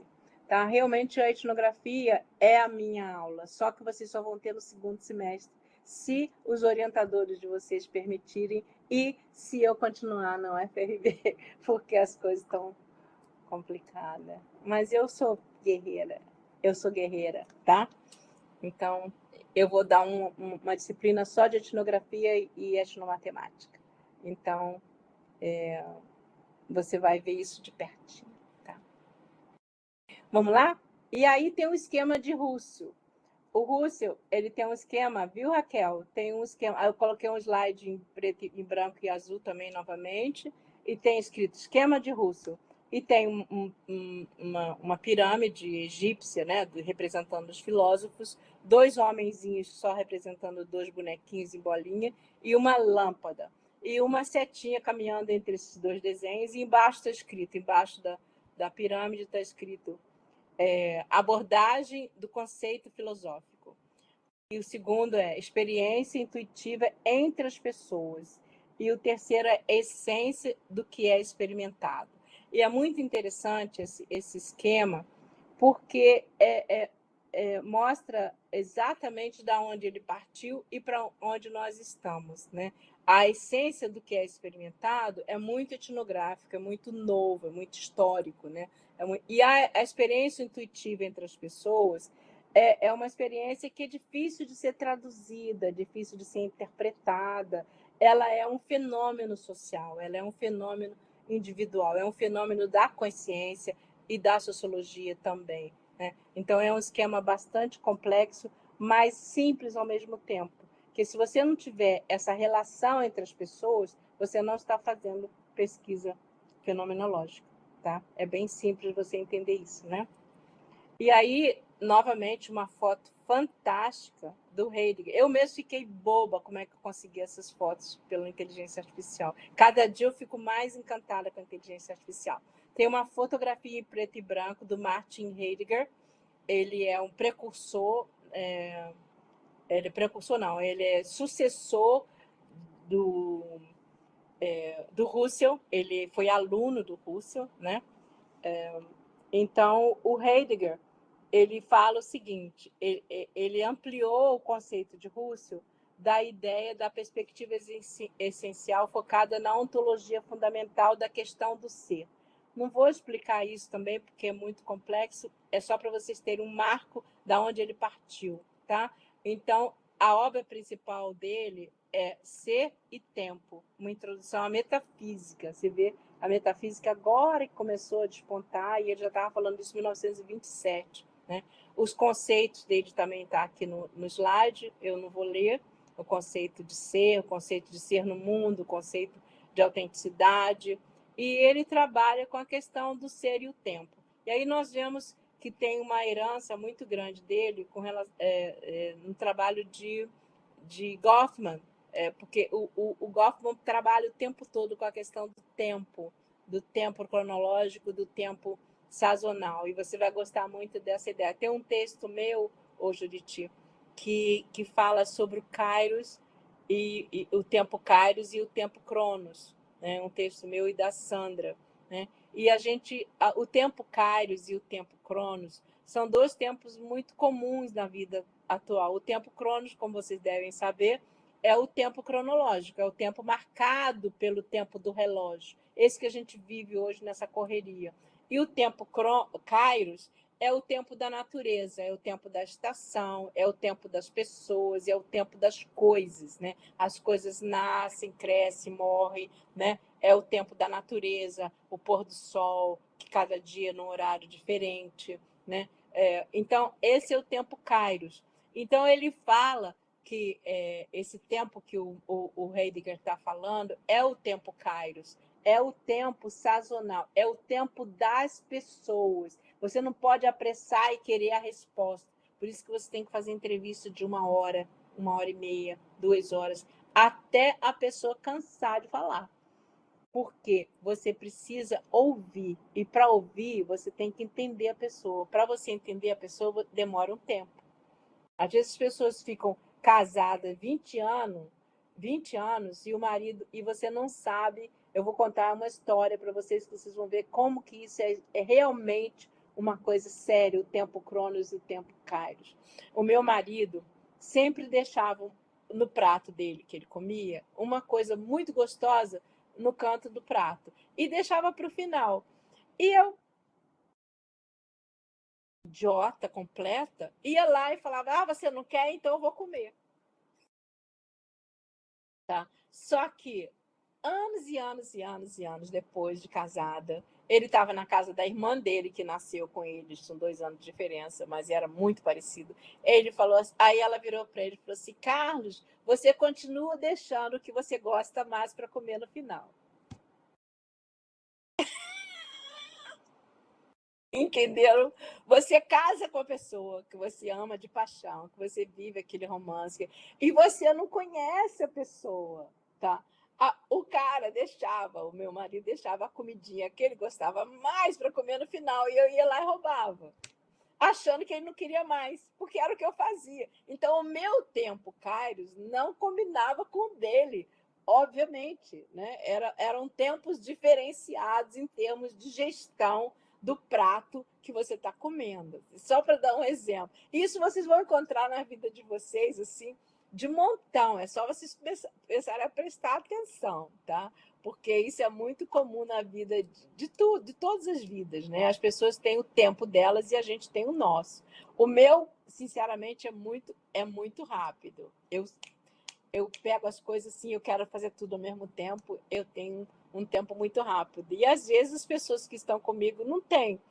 E aí elas sofrem essa coisa do meu atropelamento, né? Cada um tem uma característica. E esse tempo do ser que o Heidegger está falando é esse tempo existencial, dentro da fenomenologia, um exemplo prático é esse que eu estou falando para vocês, né? Mas é muito interessante que isso vem da metafísica, vem da constituição do ser enquanto experiência humana, mas experiência também de mundo, experiência do universo, né? É muito interessante isso. E aí nós temos um quadro comparativo, viu, Raquel? Também em bege e branco, com as 3 fotografias não tão boas como as outras, o Hegel de um lado e o Husserl e o Heidegger de outro. Por quê? Como eu falei, a fenomenologia de Hegel ela é destacada, ela é totalmente diferente da fenomenologia de Heidegger e de Husserl, né? Então, o que nós temos aqui de diferente, né? Que os dois, o Husserl e o Heidegger, que está na coluna da direita, não trabalham com a dialética, eles trabalham com a hermenêutica e a suspensão do juízo de valores, a suspensão dos juízos e a interpretação da existência. Então, eles não partem dessa dialética do ser e não ser, da questão da tese e da antítese, da razão e não razão. Eles partem de uma suspensão da realidade, que é bem diferente. E o Hegel trabalha com a questão da história da consciência, a superação das contradições, que isso vai ser levado para a pedagogia crítica, tá? Enquanto que o Husserl e Heidegger trabalham com o retomar das coisas, aquele ciclo de volta, volta, volta, volta, volta, que estava lá aquela espiral, né, do Cristiano. É exatamente isso que ele está falando. Tem uma porção de coisa escrita que eu coloquei aqui, um quadro bem explicativo de tudo que eu já falei, mas eu não vou ler tudo porque não tem sentido ler. Eu só coloquei para vocês terem esse material e poderem estudar mais tarde esse material. Já são... falta 6 minutos para as 9. Alguém quer dar uma paradinha? Tem alguém aí cansado? Que está todo mundo sumido aqui. Não tem ninguém aqui. Estou vendo todo mundo sumido. Então, está todo mundo off, né? Tudo desligado. Alguém quer parar? Quer parar, Deise? E aí, Deise, já voltou para casa? Já está em casa?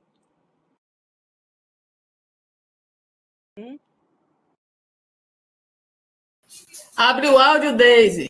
Microfone para minha filha falar. Pensei que estava aberto. Tô na casa de minha mãe, mas já volto novamente essa semana. E a senhora já está bem? Você tá aqui em Feira? Não. Estou em Brejões, na minha cidade. Brejões, tá bom. É que você falou, eu estou aqui, né? Eu estava em Feira. Vim hoje para cá. Fiquei muito feliz que você quer estudar com a gente, tá bom? Você será muito bem-vinda no nosso grupo.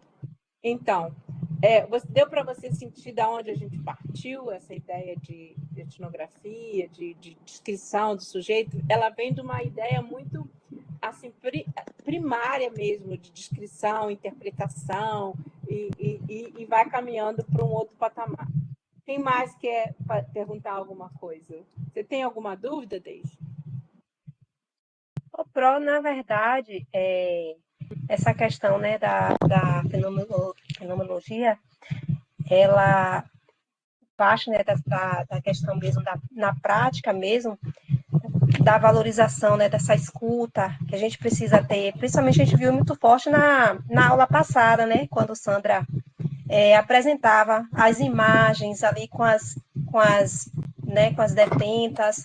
Aquilo fica muito forte nessa escuta sensível, nessa relação de ouvir e a pessoa se sentir importante naquele espaço, né, valorizada. Então, eu acho que para a gente que está iniciando, né, na questão do mestrado, que vai precisar lidar com essas questões, é muito importante saber lidar, né, como lidar com essa pessoa que a gente vai fazer esse tipo de entrevista, como essa escuta vai ser importante para o desenvolvimento do nosso trabalho. Então, realmente é de grande valia, né? Acho que a gente tem que preparar, a gente tem que se preparar para ouvir e fazer treinamento mesmo. A gente fazia muito treinamento. Do mesmo jeito, aquele jeitinho que eu fiz com o Juriti na sala, assim, só que a gente fazia uma coisa assim intensa, todo mundo entrevistava todo mundo, ouvia, aí eu falava, não é assim, faz assado, aí o outro falava, não faz isso, que não fala legal. Então a gente treinava para não dar mancada, porque a gente dá uma mancada atrás da outra, a gente só faz, imagina, você não conhece a vida da prisão, você não conhece, o que você vai saber da prisão? É para assim, não, tem o Hulk. Aí eu falei, Hulk? Ah, é, né? O Hulk. Aí não, o Hulk, sabe o que era o Hulk? Era o bife que estava estragado. Então, conhecer essas linguagens dentro, né? Você tem que respeitar tudo que eles falam, no sentido assim, o que será que isso significa? Tá? E eu me lembrei, quando a senhora fala aí, quando a senhora teve a experiência, né, de ir para a casa do professor e mexer no baú dele e entender como era feito esse processo de entrevista. Exatamente, né? O baú é uma professora, ela agora é mulher. Sim. Mulher. Mas ela coloca no livro dela, ex-Bob Conner, porque ela é muito famosa como Bob Conner. Ela tem mais de 30 livros como Bob e depois virou Ray. Então, ela não quer abandonar essa identidade outra que ela tinha. Ela quer mudar a identidade porque faz bem para ela, para o coração dela, para a vida dela. Então, é uma pessoa fabulosa. Eu vou pedir, é porque ela fala só inglês e o inglês australiano, que é meio arrastado, é difícil da gente entender. Mas eu vou pedir para ela fazer uma aparição. Quando ela fizer, eu vou mostrar para vocês. Eu vou pedir para ela falar sobre entrevista, porque é fabulosa a entrevista que ela faz. Você pode ler o livro dela também, que já tem em português, esse livro da entrevista, que tem as entrevistas, né? Chama Make the Difference, estabelecendo a diferença. A tradução é horrorosa, mas estabelecendo a diferença. Eu tenho dois livros deles. Quando eu vou para casa agora, quando eu voltar, eu trago, te empresto para você tirar foto. Porque é muito antigo, é de 80. Bem, vamos lá então. Alguém mais tem alguma coisa para dizer? Venância, Noêmia, eu gostei muito do resumo de vocês, viu, meninas? Eu não corrigi mais, eu te falei, né? Não corrigi mais porque eu estava doente, mas eu gostei muito. Corrigi o que eu pude, né? Corrigi o suficiente, eu acho. Vamos lá. Tem mais um slide. É que tem a minha sobrinha está pensando que eu não tenho aula hoje, que ela não sabe que eu dou aula à noite, né? Está querendo falar comigo, a Sofia. Deve ser para eu ensinar história. Ela deve ter prova de história, está querendo ajuda. Eu sou horrível de história, mas eu ensino para ela assim mesmo. Gente, o negócio está tudo errado aqui. A apresentação está cortada o slide.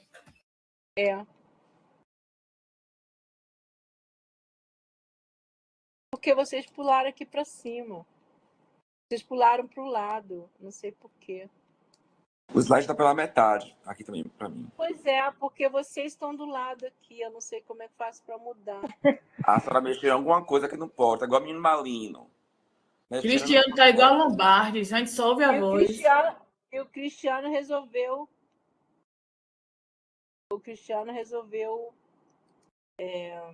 me criticar. Tá bom, Cristiano, pode criticar. Eu sei que eu não sei mexer. A senhora tá mexendo e não deve. Eu sei que eu não sei mexer, Cristiano. Eu tô dizendo que se a Pro hoje pedisse para eu abrir a câmera, ia dizer, tá travando. Abrir a câmera? A senhora pedisse, Cristiano, abre a sua câmera. Cristiano, cadê você? Eu ia fazer igual aquele meme da pandemia. Oi, a conexão caiu. Desde cedo que ele fala que vai fazer isso. É aqui, ó. É na exposição. É porque ele tá aqui cortado. Agora Aê!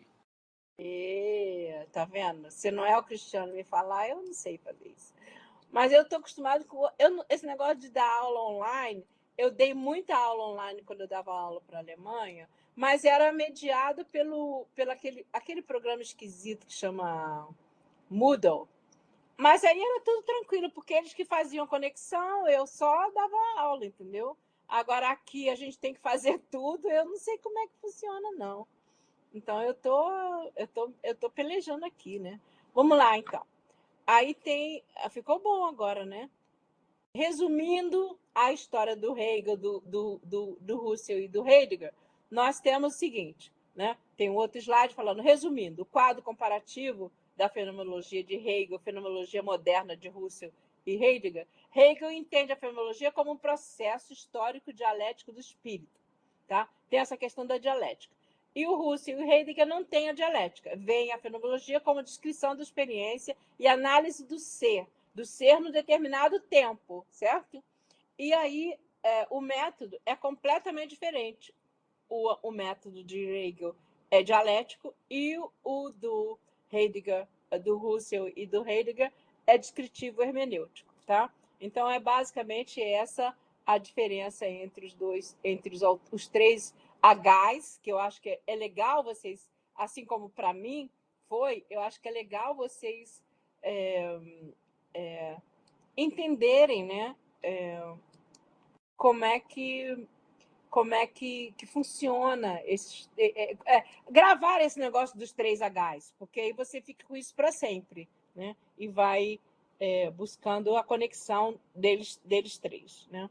Agora tem a descrição da pesquisa fenomenológica. Também não vou falar sobre isso, porque são características que a gente vai trabalhar muitas vezes. Então, está falando aqui as características de como é que você faz a coleta de dados, como é que você faz o registro.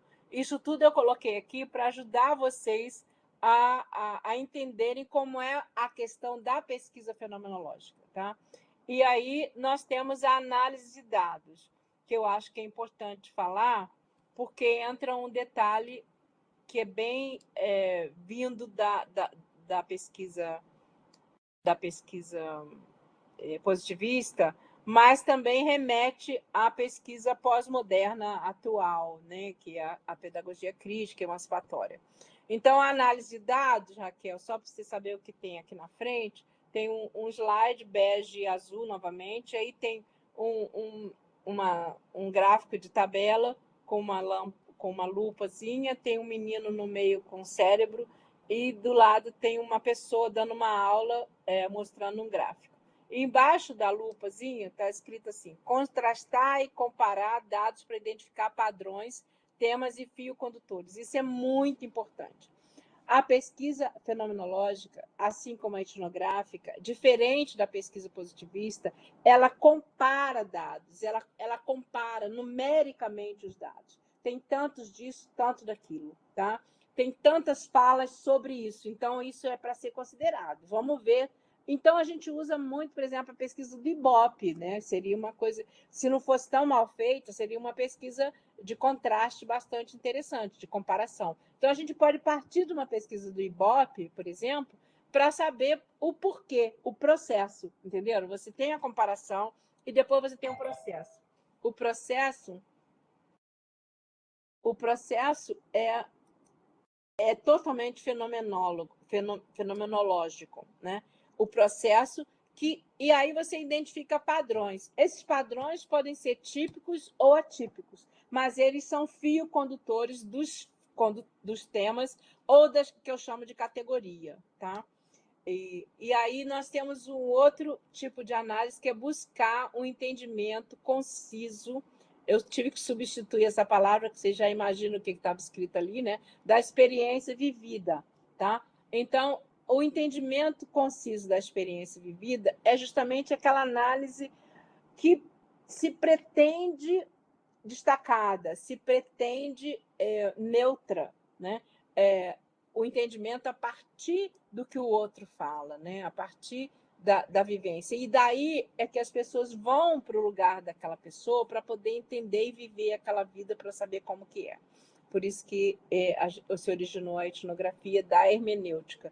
E aqui nós temos uma típica representação da hermenêutica. E o terceiro item de análise de dados é representar os dados de forma límpida, novamente eu tive que mudar a palavra, e compreensível, detalhando as relações existentes. Quer dizer, você conecta os dados, você descreve de forma compreensível. E o teste que eu tenho para isso, você já sabe, porque eu já falei. Fala com a sua mãe, conta o caso para sua mãe. Se ela entender, tá claro, né? Se ela não for uma louca que nem eu, assim, totalmente estudada. Então, se for uma pessoa simples, né? Eu falo mãe porque mãe realmente geralmente não estuda, né? A mãe escuta, né? Então, a mãe não vai nem pensar que você vai falar alguma coisa. Ou a tia, ou a avó, uma pessoa que distanciada da sua realidade. Você lê para ela o que você escreveu, lê para ela, conta o seu caso. Se aquela pessoa entendeu, você pode escrever daquele jeito que está claro. Se não entendeu, volta. Porque não adianta escrever com palavra difícil, porque não é isso que vai dar o contorno, vamos dizer assim, de substância do seu trabalho. O contorno substancial, quer dizer, aquilo que vai dar segurança, que vai dar força, que vai dar impacto futuro, vai ser aquele detalhe que as pessoas não têm dúvida de que você pesquisou.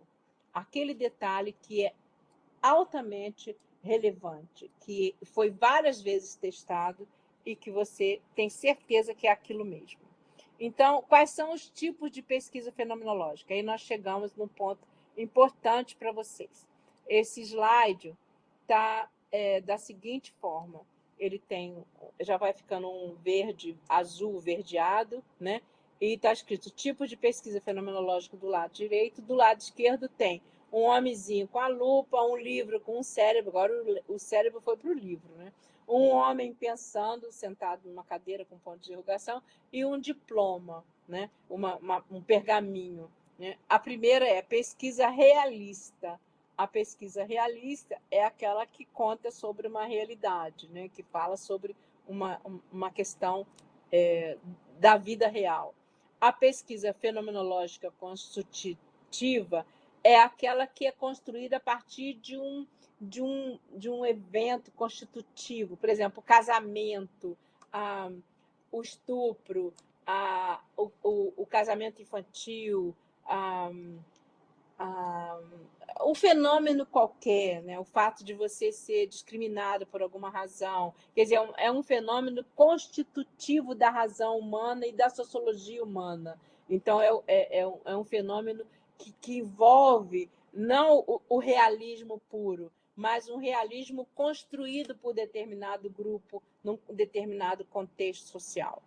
A fenomenologia existencial, aí eu já falei para vocês que é aquela coisa mais psicológica, né? Será que é isso? Será que não é isso?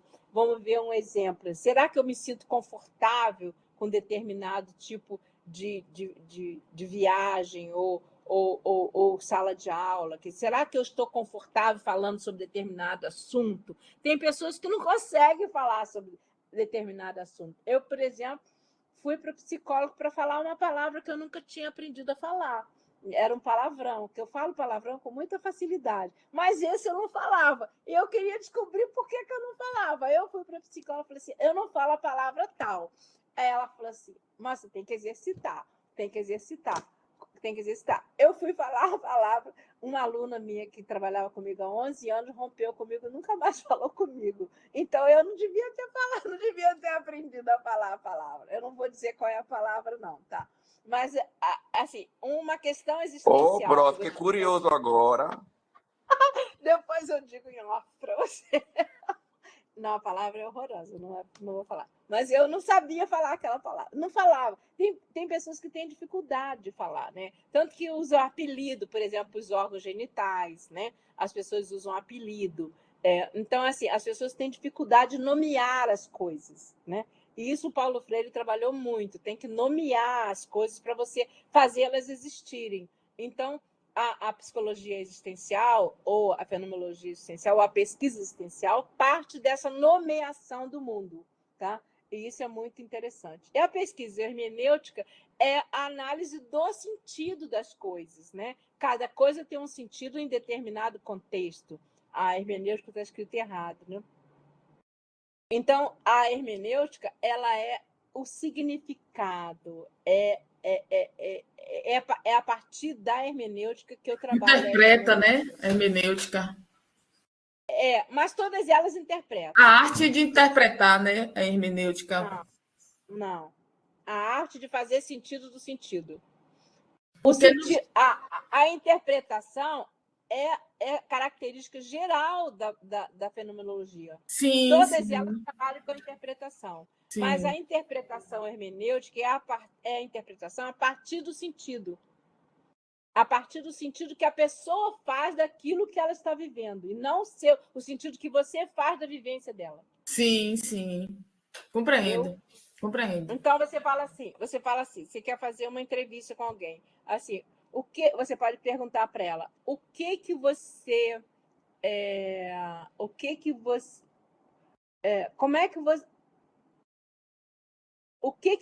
faz que te deixa desconfortável?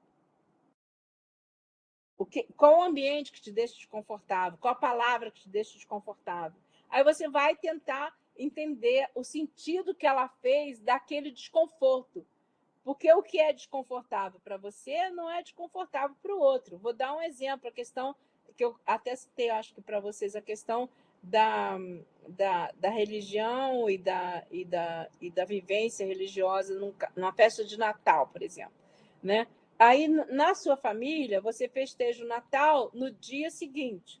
Aí tem a festa, de noite todo mundo vai dormir, de manhã cedo as crianças levantam, procuram os brinquedos na árvore, aí tem o almoço de Natal e coisa e tal. Numa outra família, vamos dizer, a família do marido que se arrumou, tá? Festeja na noite anterior. Christmas Eve, que a gente chama em inglês, como é que chama em português? A noite de Natal, né? A noite de Natal, 25 de dezembro, né? Da virada, 24 a 25. Aí tem uma festa, todo mundo abre champanhe, faz drink, come aquela comidaria, tá? Aí troca presente, faz amigo oculto, essa coisa toda. Aí você casou com esse cara, mas você não gosta de fazer o Natal na noite de Natal. Você gosta de ter o presentinho na sua cabeceira no dia seguinte, né? Você gosta de almoçar a comida, mas não queria comer a comida velha do dia anterior. Então, assim, existe um descompasso, né, entre uma realidade e outra. Isso é muito da questão do tempo Kairos, do tempo Cronos, mas é também da forma existencial que as pessoas têm, né, de vida. E isso cria choque, isso cria confronto, e isso cria distanciamentos às vezes. E você precisa fazer uma leitura daquela pessoa para poder você entender se você quer ou não. É aquela questão de juntar as escovas de dente, né? Aquela coisa de você... O casamento é isso, mas o casamento também é essa idiosincrasia existencial, que você tem uma vida e o seu marido tem outra, e você tem que combinar isso tudo. E só muito amor e doação, porque um tem que ceder, porque ninguém muda. Ninguém. Então, um tem que ceder. Então, eu estou dando um exemplo da psicologia existencial e da pesquisa da fenomenologia existencial, porque é muito isso, dos paradigmas que cada um vive na sua própria existência social e pessoal, comparado com o mundo. Quer dizer, existe Natal no mundo, mas como é que o Natal é festejado na família Y ou na família Z? E quando essas duas famílias se juntam, que dá isso? Que choque é esse? Né? E aí, como é que você vai estudar o fenômeno Natal em família? E aí, isso é uma questão fenomenológica muito interessante, porque ela tem esses embates, ela tem essa forma de ver o mundo. E é interessante isso. E aí tem aqui, depois, a explicação de cada uma, tá? Mas eu não vou passar isso, porque o nosso tempo está ficando cada vez pior, cada vez mais curto, né? Então, eu já falei de cada uma, eu não vou passar cada uma das pesquisas, mas eu fiz os slides para vocês entenderem cada uma a partir delas mesmas. Vou parar na hermenêutica, porque eu acho que houve um ruído aí, né, Paloma, do que seja hermenêutica. Tá? Então, nesse slide, Raquel, eu passei 3 slides e parei no quarto, que seria a pesquisa hermenêutica. E tem um quadro, novamente, meio azul, meio verde, e tem o pergaminho, né, para sinalizar a hermenêutica, que é o significado das coisas, a interpretação a partir do significado, e está escrita a seguinte frase: utiliza experiências vividas para entender melhor o contexto social, cultural, político ou histórico. Foca na interpretação como indivíduos sociais historicamente condicionados interpretam o seu mundo. Tá? Então, você vai na realidade daquele sujeito e vai entender ou escutar, fazer a escuta mediada pela palavra dele e pelo significado dessa palavra no mundo dele e não no seu. Daí ser tão difícil fazer etnografia, porque é pura hermenêutica. Tá? E aí eu trouxe um exemplo para finalizar essa questão da fenomenologia e tentar entrar no outro, que é um exemplo muito claro do que é a fenomenologia, para que ela serve, né? Um exemplo claro é o estudo do fenômeno, por exemplo, das experiências vividas pelas pessoas vítimas da Covid, né? A gente tem aí um grupo enorme de pessoas que foram vítimas da Covid e que tem histórias das histórias, né? Cada um teve uma vivência, uma experiência, uma infelizmente muito difícil, né? Eu lembro antes da Covid, que foi uma experiência, né, da minha existência, a minha mãe contava que a mãe dela teve 10 filhos que morreram na febre espanhola. 10 morreram. E eu não entendia como é que uma família inteira podia ter sido dizimada com uma doença. Para mim era inconcebível isso, né? E acabei eu vivendo isso, né? Vendo os meus amigos morrerem como formiga, as minhas relações pessoais e outras mais distantes, mas a gente viu isso. E cada um vivenciou esse fenômeno de uma forma diferente. Então, eu trouxe esse exemplo porque vocês vão gravar, vai relacionar na cabecinha de vocês a fenomenologia ao momento Covid, que cada um teve uma experiência e cada um faz uma interpretação dessa experiência de uma forma diferente, né? As pessoas que não puderam enterrar os seus mortos, as pessoas que fizeram tudo para se proteger, mas tiveram Covid, as pessoas pessoas artistas, amigos, pessoas que a gente admira que morreu assim sem motivo nenhum, assim, famílias inteiras dizimadas, né? Aquele movimento de vacina, não vacina, a gente trancado dentro de casa.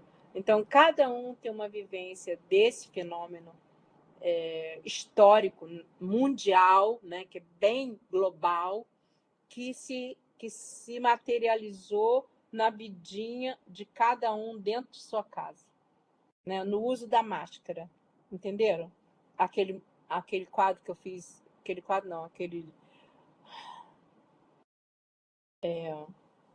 espiral, e depois aqueles círculos concêntricos que eu fiz da escola para o mundo. Isso da Covid é muito interessante. Eu fiz alguns textos sobre a Covid, mas a maioria está em inglês mesmo. Eu fiz mais porque eu fiz uma pesquisa comparativa durante o período da pandemia entre alguns países e como é que as crianças estavam lidando com a tecnologia, né? E eu fiz a França, Itália, Portugal e Brasil. Eu tenho um estudo meu comparando pessoas minhas que estavam vivendo em casa e que eu fiz essa análise. Eu entrevistei as crianças e os pais, geralmente a mãe, né? E eu tenho esse texto escrito. Dá para vocês sentirem muito essa ideia de como é que foi a Covid, enquanto um fenômeno social expresso de uma forma bem, sei lá, foi uma coisa tão difícil da gente viver, né? Que fica difícil até de falar, né? Bem, vocês querem um intervalinho ou vão de pauleira? É melhor levar direto, não, Pro? Vocês são guerreiros, né?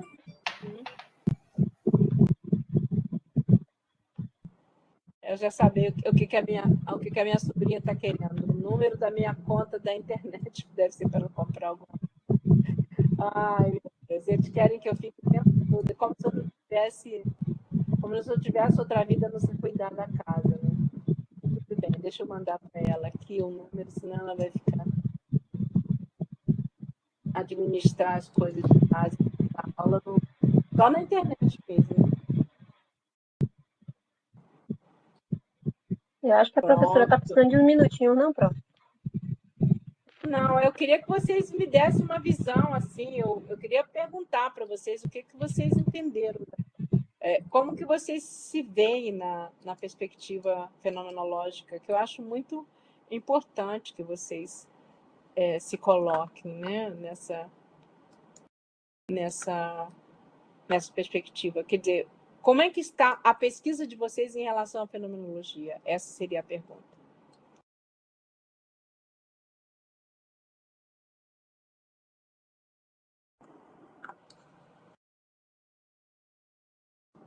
Ninguém quer responder?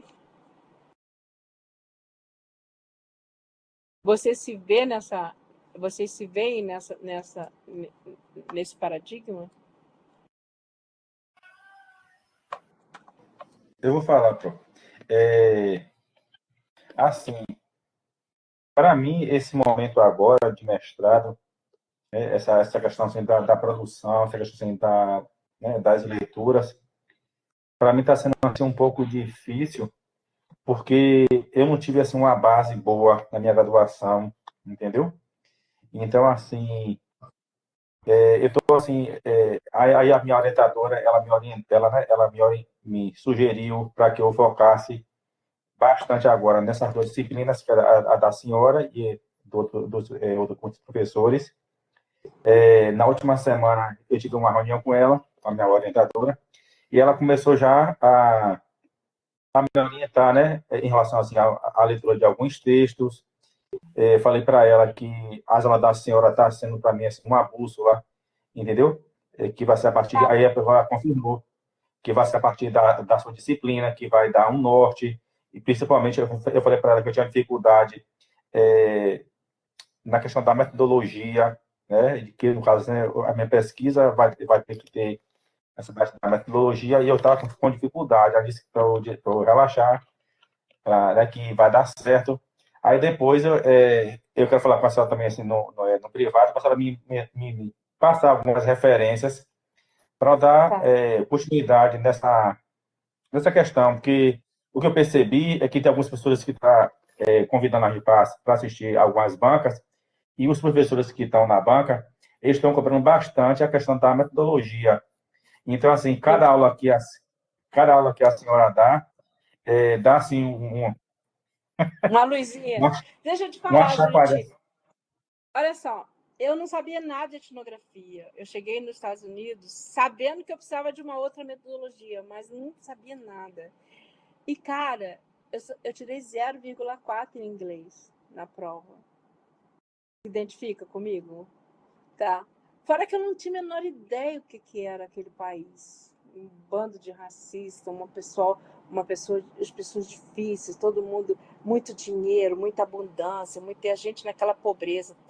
Eu nunca fui pobre, mas também não tinha aquela fartura de tudo. Então, assim, a língua, não sabia nada de inglês.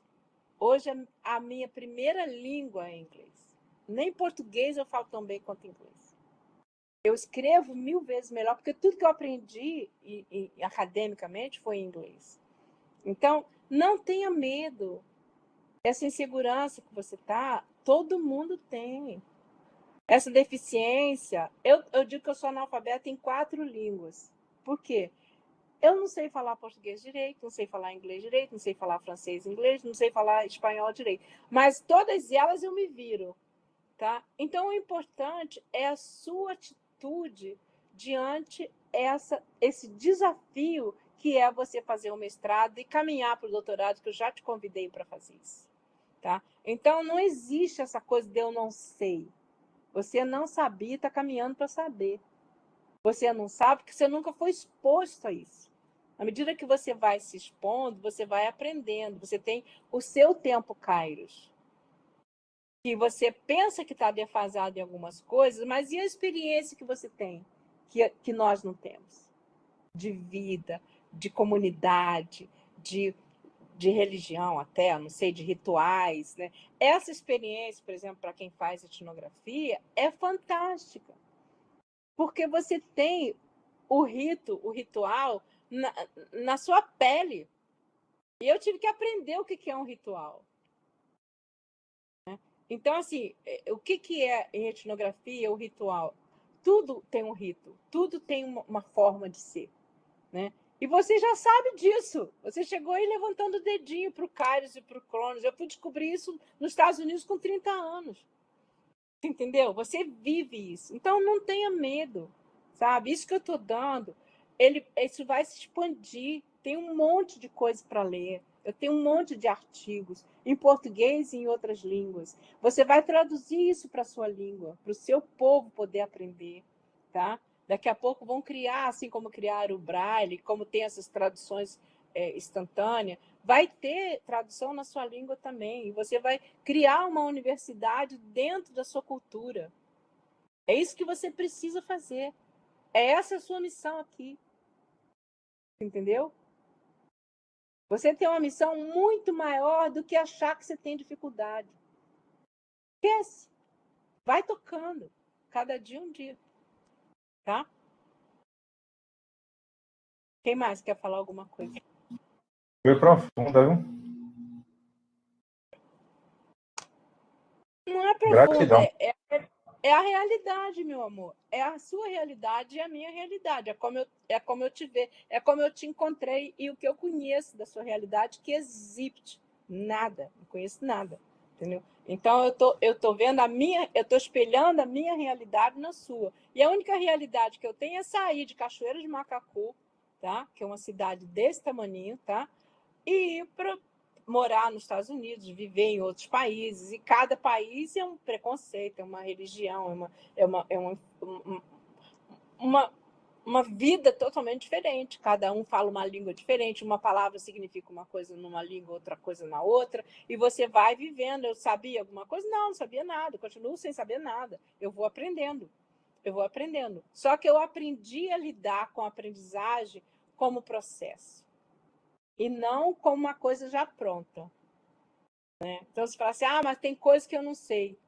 Mas tem coisa que você sabe que os outros não sabem. Então, mistura essas duas coisas.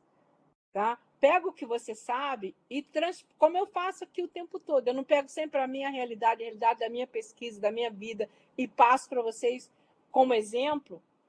É isso que você vai fazer. Você vai trazer isso e botar no seu mundinho aqui. Não tem como. Não dá para você entender Hegel a partir dele próprio, porque ele é alemão. Entendeu? Uma vez a minha aluna estava chorando muito, a Cleo. Chorando muito. Muito mesmo. Ela estava desesperada que não conseguia entender o que os professores estavam ensinando, lá em Cambridge. E aí eu falei, pode parando ela no telefone. Pode parando aí. Agora olha para baixo. Olha onde você está. Olha essa terra que você está pisando. Aí embaixo só tem esqueleto. Só tem defunto. Aqui onde eu estou, só tem semente. Você é semente. Aí é passado. Então não pense que eles têm nada para ensinar para você. Porque o que eles queriam é estar no seu lugar. Virar semente. Então para de chorar. Aí ela acalmou, sabe? Aquilo fez sentido na cabeça dela. Porque é a pura verdade, né? É a pura verdade. As pessoas na Europa, não nos Estados Unidos, que é tão novo quanto o nosso país, mas na Europa só tem cadáver ali embaixo. A terra é tão pequena que tudo ali embaixo já foi guerra, já foi morto, né? É tão pouca terra que ali embaixo só tem cemitério, né? Tudo é cemitério. E nós não temos isso. Nós temos uma terra farta, uma vida de luz, de sombra, de árvore, né? A gente está matando um pouco isso, mas é o que nós temos. Então não dá para chorar quando você está na Europa, porque você não sabe o que a Europa tem para te oferecer. Dá para rir deles, falar, olha, Você pensa que eu não tenho nada, mas eu sou semente, eu vou vir a ser. Eu vou ser. Entendeu? Da onde que eu tirei essa ideia que eu estou passando para você? É uma coisa bem simples, não é muito complicado, tá? Bem, já que vocês querem que eu continue, eu preparei